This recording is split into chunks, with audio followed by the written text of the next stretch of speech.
Welcome to my podcast, The Stories I Must Tell Before It's Too Late. If you enjoy listening, please click on the bell icon and follow me. Today's short story is A Beautiful Night. This short story of mine was published several years ago in The Statesman.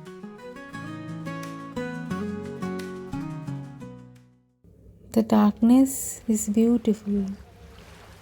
She said, looking at the roaring waves of the sea. It's a magic eraser that hides the defects but keeps the beauty. He picked up a pebble from the ground and hurled it into the blackness.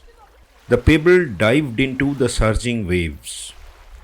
He tried to catch the sound of the splashes, but the waves crashed onto the sodden ground with wild hilarity. You are an artist. Can you tell me the color of the night? He looked at her. Had it been possible to tell colors, nobody would have painted. I really want to know. Tell me, please. He smiled. Well, really speaking, I never know. Every night comes with a new color. But then who tells you that I am an artist? She moved the tuft of hair falling on her forehead with her fingers. People say, A faint smile crossed his face that was more of a shadow than light. I see. I thought they called me a vagabond. What else do you know and what else do people say? She did not answer for a while. The boisterous exultation of the waves increased the depth of the silence. At a distance, the animated figures splashed their hands and feet in the dark water. Sparkles blinked like elusive dots on the peaks of the dancing waves. The sky was black and the moon was missing behind the flecks of white cloud. you know what they talk about. You know why they always leave us alone whenever we go somewhere in a group. You must tell them that their guess is wrong. They talk about election, weather, cricket, and so on. What is wrong with that? He spoke with a stupid grin. Don't pretend to be innocent. You understand what I mean. She replied in irritation. You yourself say that I am an artist. You know what? Artists should rather listen to the waves or the wind rather than small talk. By the way, what do they say? She remained silent. He said with a casual air, throwing another pebble into the sea. Perhaps they are tired of my company and hence leave me alone. That's correct. You are a damn spoilsport. Do you realize that, my dear? He replied absently, throwing another pebble into the sea. No, I have no clue. I think I am extremely charming. After all, you stick around me whenever we go anywhere in a group. She noticed a teasing smile on his face. You think I enjoy staying back with a nut like you? I think so. You choose me instead of them out there. You are afraid of the dark, and hence I stayed. Also, I wanted to share some good news with you. He looked quizzically. I am getting married next month. He stared at her with a pensive face for a moment and then suddenly burst into a laughter. She watched him baffled.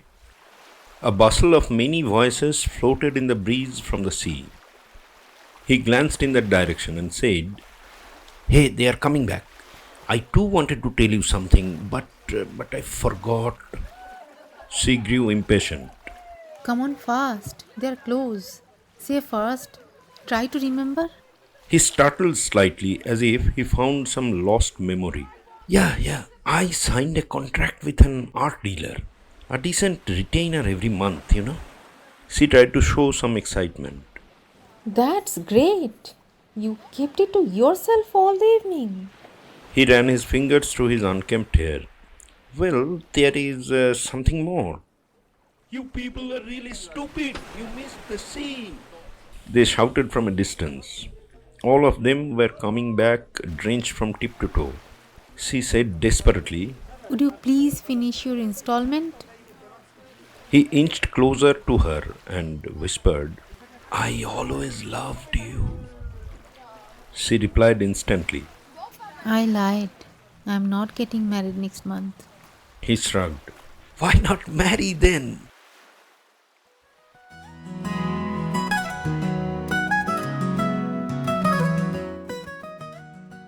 Regarding this story, I'd like to say a few words. I had written it 22 years ago about a young woman and a man. In fact, I was the part of the crowd that went to flirt with the waves of the ocean at night, leaving them behind. I had sensed the unspoken attraction between the two. And I was very happy to learn about their revealing of souls to each other. But sadly, they did not marry. While making this episode, I realized that a momentary truth too is a truth, even if it doesn't linger for a lifetime. Every dot is not necessarily followed by many other dots to form a long line. Some dots remain a lone singularity point in life. And that is good enough.